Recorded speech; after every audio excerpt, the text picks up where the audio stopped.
Well, welcome to the Encounter Faith podcast. My name is Ross, and I am thrilled that you are here because I get to sit down with Pastor Jake Roberts. Pastor Jake, thank you for doing this. It's good to be back, good to be on, and here we go again. Here we go again, indeed, because we are jumped into our summer teaching series all about Exodus, and it's one of those messages yesterday that when I was listening to it as someone going to church, I'm thinking, oh, we could do like 17 different podcasts about this.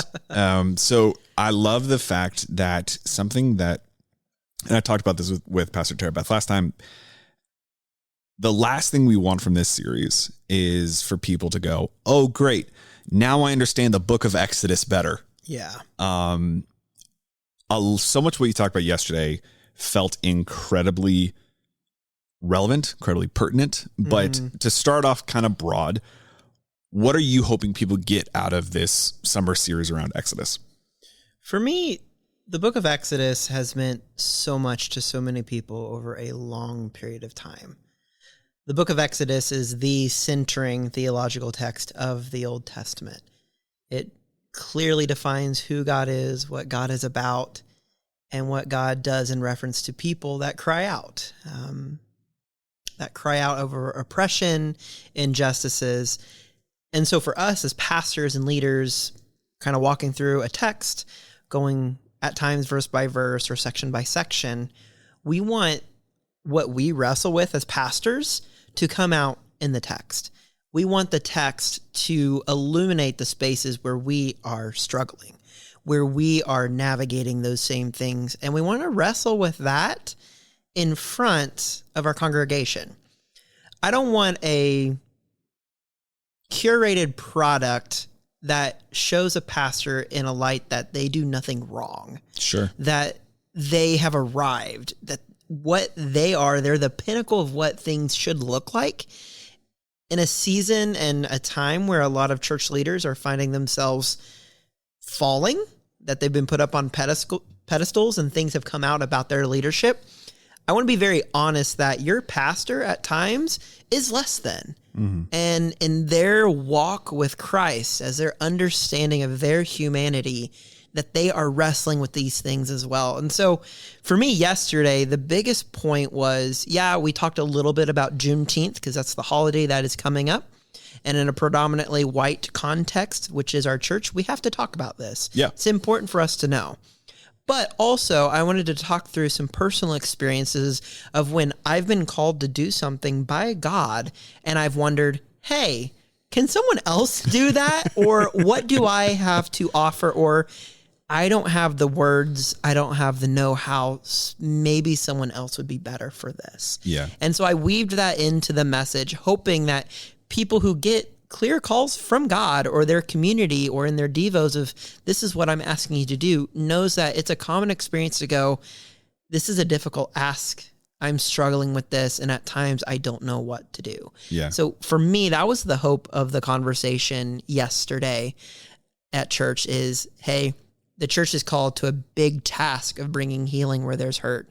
And sometimes we don't do that very well. Yeah. So that was the hope. And there's absolutely zero ways for me to sound objective, but I do think that you were very successful in that because there's a couple of through lines in the sermon yesterday, which I would love for people to click the show notes wherever they're listening so that you can hear this yourself. If you don't know what show notes are, a few of you have reached out saying, you say that, I don't know what that means. Thank you for saying that.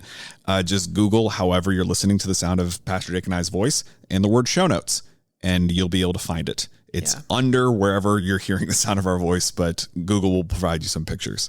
The reason I specify that so much is because I want people to hear the story in context. Yeah. I want people to hear how you're talking about your own experience and then how your own experience was able to connect to the lived experience of folks that we read about in Exodus and also our own lived experience seeing the message.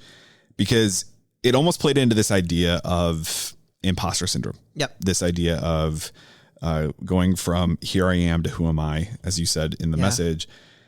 And what I'm curious about with imposter syndrome, you mentioned this before, pastors collectively in the Big C Church are going through this time where their leadership is being examined. Yeah. A lot of ministries that were built around a singular identity have fallen because we all fall short. Mm-hmm. As a pastor, what are the ways in which you are trying to stay grounded short of your preaching? Because you are set apart, you are called to lead, you are insert whatever handle here that means the title of pastor. For sure. But wanting to avoid that pedestal that you're talking about. Yeah. The first thing for me is being well aware that my charisma will carry me farther than my character can sustain me. There is a thing that we do where we highlight young leaders, where we highlight people that have influence and we push them through. Yeah. And often their ability to communicate, their ability to just look good on a stage and people like them, that there's just something about that.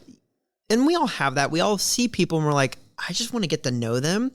And there's some pastors that just have that. And we push them through and we neglect the character development that needs to happen. And so you find pastors with spaces of influence well beyond where their character can actually sustain them. And so for me, it's having the right people that I talk to. So I have accountability groups and pastors that I've been meeting with. I have a counselor that I talk this through with personally. Everybody should be in counseling. We are all at different stages of life where we need different tools. Yeah. And they let you know what tools you have or how to use the tool you do have or let you know what you're missing. Yep. And that's been very valuable for me. But those spaces have been times where when I'm speaking and I'm talking, they tell me what I need to hear, not necessarily what I want to hear. Sure. Because in the organizations where pastors are at, often we are just surrounded with people who will only tell us what we want to hear. Sure. Because they want to keep you happy. They want to keep you in that space of influence because sometimes people are just clearly coming to a church because they like the pastor. Yeah. They like the preaching. They like that person. They follow them on social media. They see their life, which if we're being honest, is still curated. We're not showing the full raw honest of what's happening. Right. So yeah, that's been big for me. And honestly, like, in my preaching, making sure people know that like there are spaces that I still am being worked on. Yeah. And I love that being in our context at a Lutheran church every week after the sermon and sometimes even before, depending on where you're at, we get to move towards a time of confession together. Yeah. So in our contemporary space, right after we preach, we come together to the table for confession and reflection. In the traditional side, we do that beforehand. And it's like, hey, you have been saved. You are absolved of your sin and you've been absolved because of what God has done on your behalf. And then there's preaching. And then we come to the table where we get to partake of communion together and God gets his grace in us through the elements. So those spaces are important. Yeah. Well, I start there because it's one of those things where I think there's at least more conversation for pastors, at least the pastors that I know, about how to structure their lives around the way. But it's something that is instructive to no matter what your vocation is, no matter what your context is, no matter what your area of focus is, because to put you all in a group to make pastors a monolith, which is a great way to get in trouble. You know, pastors are having to make choices that in some ways are almost above societal expectations. Yeah. Right. There's a harsher judgment that exists for positions of leadership. And yet I think what I hear you talking about is a reflection of those harsher judgments are holding you to a character that you want to strive towards anyways. Yeah. And it's important to seek out those spaces where humility can come naturally instead of humility finding you. Yeah. Because those are not fun spaces where you fall on your face in front of multiple people. Yeah. Instead of getting ahead of the ball and certain attitudes, assumptions, ideas get talked about firsthand in small groups of people that care about going in the same direction as you. Right. Compared to working that out in a larger space where it doesn't turn out so well. Yeah. Because it brings me to the idea of to go back to the imposter syndrome. If whatever the area in our lives are that we are struggling with imposter syndrome, one of the first things that you walk through in the message is the ways in which being connected to the fact that God never leaves you, God hadn't left you, that the true character of God, these are all things that you were talking about, and ultimately how the being surrounded in community, having people who really know you, who can say things that you need to hear and more than you want to hear. Those are tools to add on to staying connected to the character of God. And when you do that, this is me, dear listener, working out the message that I didn't have enough time to process, and while celebrating Father's Day, apparently, when you do that, you are able to sort of combat that imposter syndrome when God's calling you into something, because so often, like the story you told yesterday, when that moment happens, our first response is, oh, no, not me. Yeah. And history is full of these mighty works of Jesus from people who had that instinct and went forward anyway. Yeah. So it brings me to then this idea of like having imposter syndrome in our faith, because I think one of the things that I am most concerned about looking at our kids, or most concerned about just in general, again, with sort of the big C church kind of stuff, is the ways in which it is easy to sort of outsource the mission of Jesus. Yeah. Where we're able to look at pastors like we've been talking about, or other folks, and be like, oh, that kind of prayer is for them. That kind of lifestyle is for them. That kind of generosity is for them. When you are walking with people as a pastor who maybe have begun to feel the sense of calling or purpose that God has placed on them to whatever extent, what are the ways that folks can break through some of those barriers that, if we're being honest, we are putting up to make our lives easier, rather than listening to what Jesus is clearly telling us? So for me, it's helpful to anchor our stories with the story of Scripture. So, we're talking about imposter syndrome, but I never named that yesterday. Yeah. But we talked about it. We danced around it. I said it without having to say the word. And so in Exodus, you have Moses at the end of chapter 2, who has ran away from his home, finds himself in Midian. And when he names his child in chapter 2, verse 22, he says, I'm a foreigner in a foreign land. So there's this idea that he is in a space that is home, but it's not home. Then you get the opening chapters of Exodus or in chapter 3, and he sees the burning bush. It's like, okay, I'm going to go near it. He didn't have to. And I talked about how God makes himself available to us. Yeah. God always makes the first move, and Moses moves towards it. God speaks out, and Moses says, here I am. And I talked about in that statement, the here I am is heavy. Yeah. He's bringing all of his baggage, all the things that he's done, what he brings to the table. God reveals himself and says, hey, Moses, I'm going to choose you to do this. You are going to be my mouthpiece. And Moses says, who am I that I should do this, that I should go? And I anchored that into a story of my own where I was about to preach a sermon at a church when I was a student ministry resident, very close here in the Chicagoland area. And something had happened within Chicago. A young African-American teen was shot by the police. A year later, we found out that the stories around it weren't truthful, and that this teen, was shot as he was walking away. And I was working on a sermon that night and saw what was happening and felt the Spirit say, go. So I went and I walked and I listened and I heard, and it was a life-changing experience for me. But then I came back home to my place of worship where I had influence and leadership. I didn't say anything. And there were stories and questions happening. And so I said all that to say that there are times within our faith where it is difficult to do what we are called to do. And that there are multiple stories where we've been asked to do something or to say something or to be in a space, and we've always thought, maybe someone else should do it. My background doesn't line up with what's happening. Actually, I'm dealing with this as well, so I don't know what I should do. And so yesterday's message was to call out that thing, that there are so many times where we're like, I don't know what to do. But the cool thing that we did in reference to that message is we created a resource list. Sometimes we just don't know what to say or where to start. And so as a church, we wanted to help people start that conversation, specifically with like Juneteenth and our Black brothers and sisters in Christ, of like, what does it feel to have embodied experiences that are very different than us because of the way we look. Right.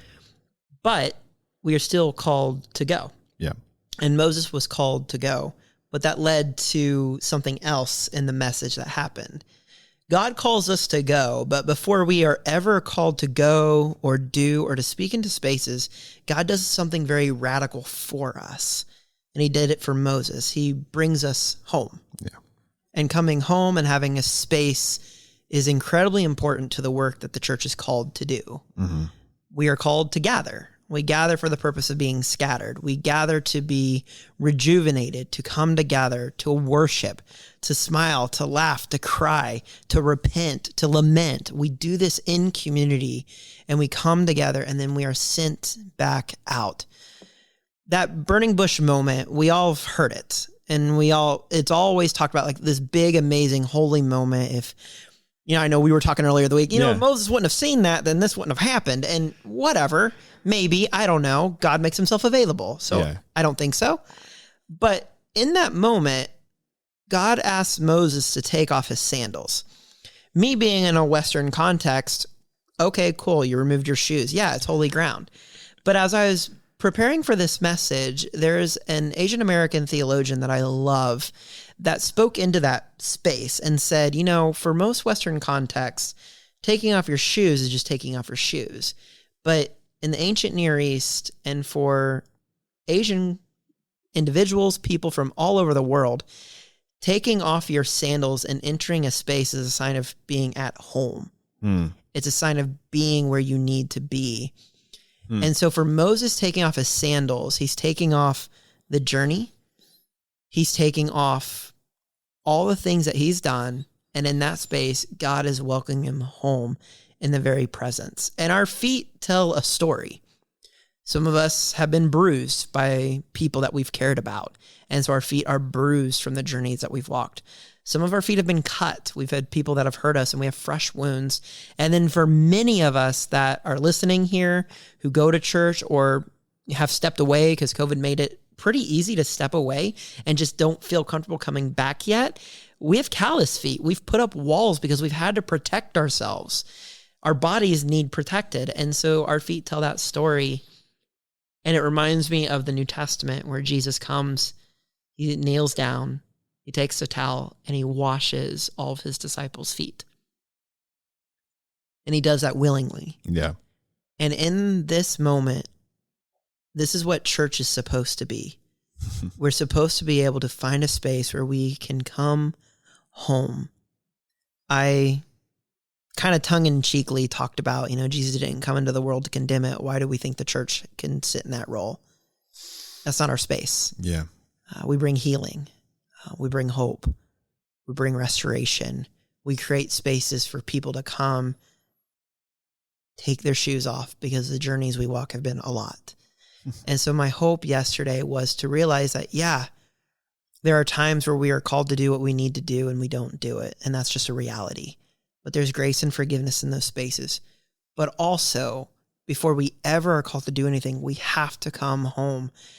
And I even called it, I didn't do it in our first service, but the second service, I called the reality. There are people that have continued to worship, but because of the last couple years, the election cycle, 2020, COVID, our relationships have been broke. Yeah. And we are doing this out of function and out of habit.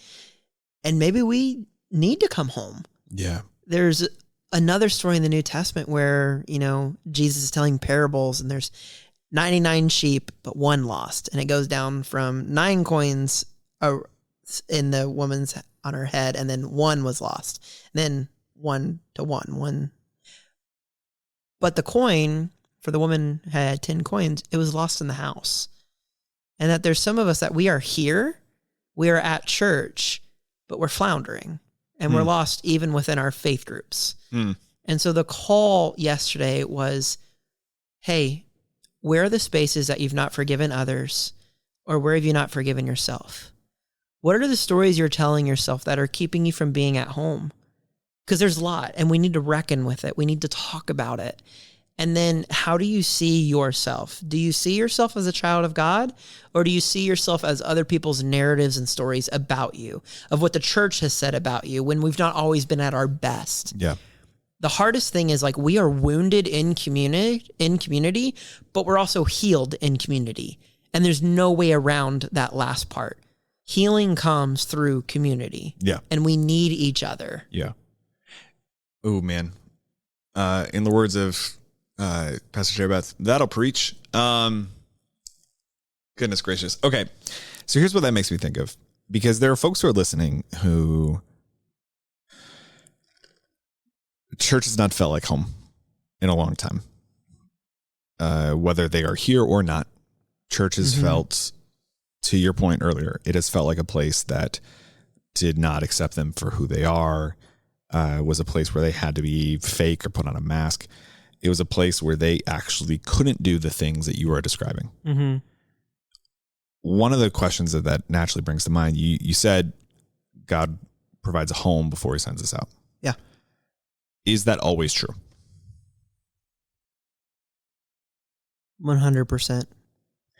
So then for the person who has not felt that, right, who has not felt at home, the logical conclusion there being that what I hope they hear is the sense of that is on the church that has made them not feel at home. Yeah. That it is not about them continuing to strive. It is not about them continuing to have to put on a mask.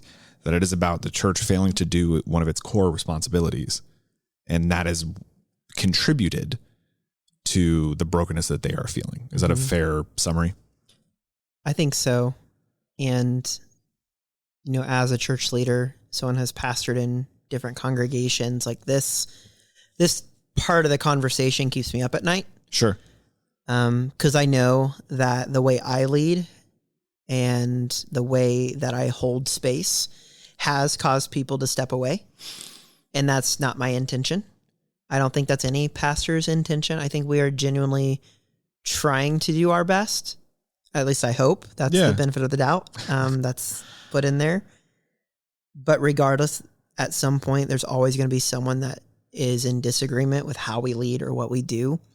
But my hope is, regardless of that people feel safe in our churches. They feel safe in these spaces. They feel that they can move from an observer watching online, trying to give us a second chance, or a church a second chance, to being here in a space or reaching out or coming in, grabbing coffee, or even not even that. If that's not doable and there's deep church hurt, my hope is that we just get to move people's hearts back towards God. Because often we've heard it a lot of times that people haven't given up on God. They've kind of just given up on the church. Mm-hmm. And I believe the church is worth it. I think God does amazing things in it, but we have to continue to reckon with the idea of, like, what do we bring to the table? How do we bring people to the table? And in what spaces do we cause hurt? Yeah. And how can we do a better job of making sure that people experience the grace of God that's active, and be honest with ourselves? Yeah. That unfortunately there will be times where we are less than, and to own it. Mm-hmm. I think a lot of church hurt has been caused by leaders not owning when they've been called out. Mm-hmm. Because it goes back to the beginning of the conversation, right. Like, life will humble you. Mm-hmm. And if you're not seeking out the spaces of humility, in those moments, you put your walls up and then you are on the defensive. Instead of caring for someone who's bringing up something, whether it's legitimate or not, it doesn't really matter. Yeah. This is what they experience, this is what they feel, even if it's out of frustration. And if you respond in kind and you raise that temperature, they're gone. Yeah. And you've just created an unsafe space in your church. It makes me think of then this almost other people group. I use that term very loosely because the reality is everybody's going to go through what you just described. Yeah. Everybody's going to go through this feeling of feeling like a foreigner in a foreign land. But I think perhaps even a majority of folks listening, a majority of folks at our church specifically, more often than not find themselves in a position where when they hear a message about a oppressed group of people, they don't identify with it. Mm-hmm. That there's a level, of privilege, safety, security, pick whatever handle you want to assign to it, that they hear that and go, well, that actually isn't my story.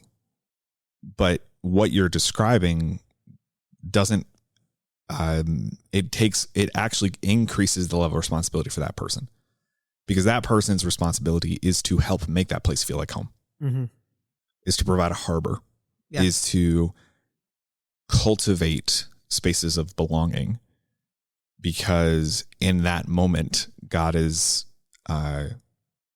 entrusted you with much to do much with.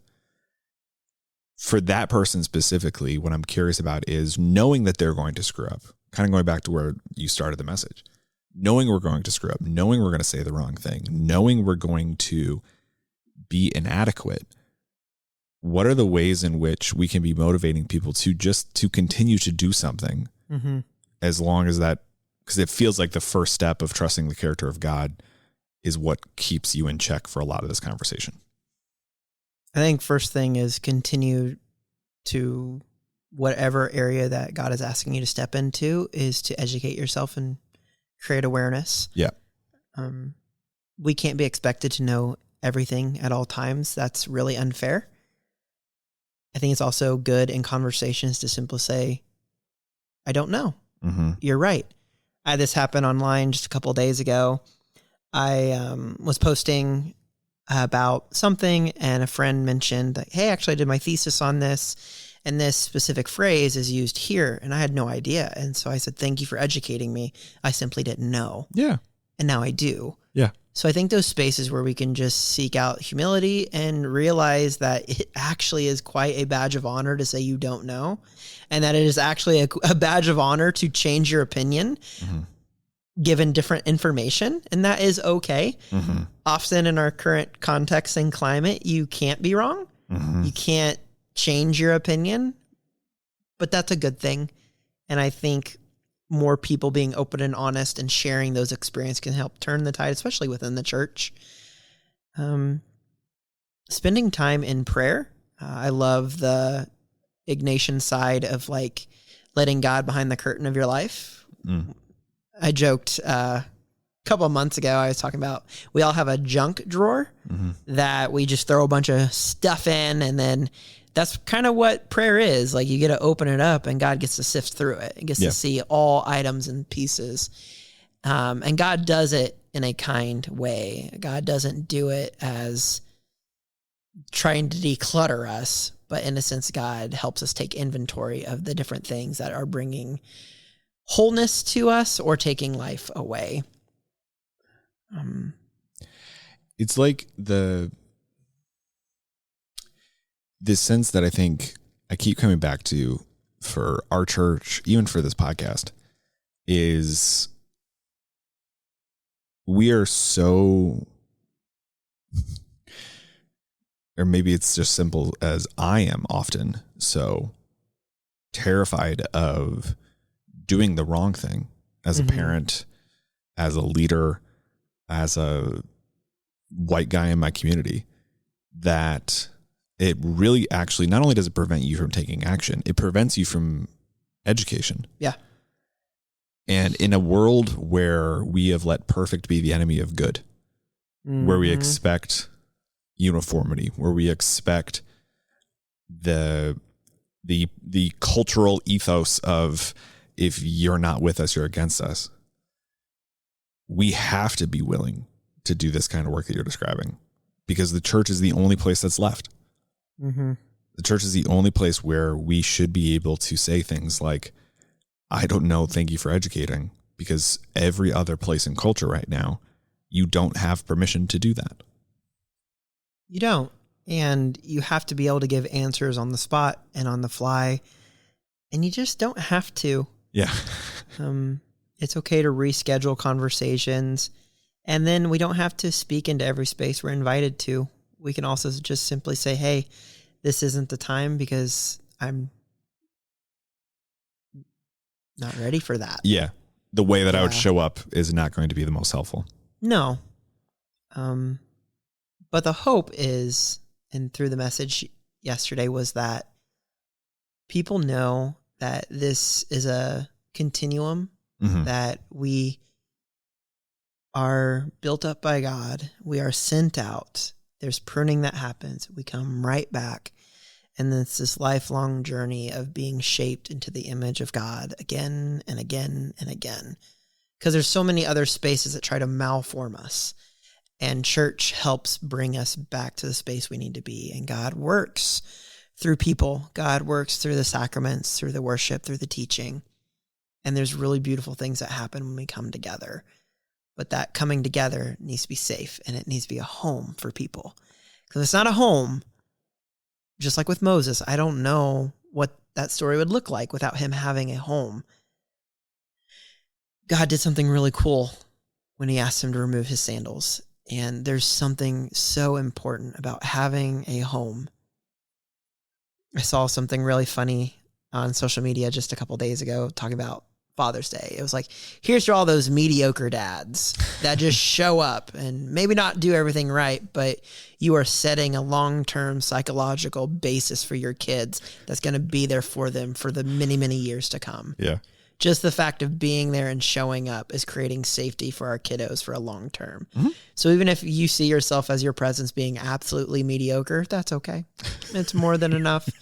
Good things come. And I believe that God rewards obedience. Yeah. And so even at times where we don't want to be in those spaces of church, God does some really cool things in our hearts, especially when we don't want to be there. Mm-hmm. But if there's deep areas of hurt that has moved from hurt to trauma that could be triggered by it, my advice is take the baby steps. I would watch online to make sure. I would reach out to make sure that the church is safe. Because our bodies keep a score and we remember things like that. And so I don't want spaces. I don't want this podcast to be like, well, go to church. It'll be better for you. Because it's not always the case, especially those that have dealt with some significant trauma that have happened. Again, our bodies keep the score. And my hope is that regardless, we all can take some steps towards finding home, whatever that looks like. Thank you for listening to the Encounter Faith podcast. This podcast is a service of G. Shep Productions from Good Shepherd Lutheran Church in Naperville, Illinois. All rights reserved. If you're in the area, we'd love to meet you on a Sunday morning at our 9 a.m. or 10:45 services. At Good Shepherd, we are inviting everyone to walk together in the calling of Christ for a life of eternal impact. This podcast is produced and hosted by me, Ross Cochran. And our theme song is Wake the Earth by 1111 Worship. Thank you for listening. We'll talk again soon.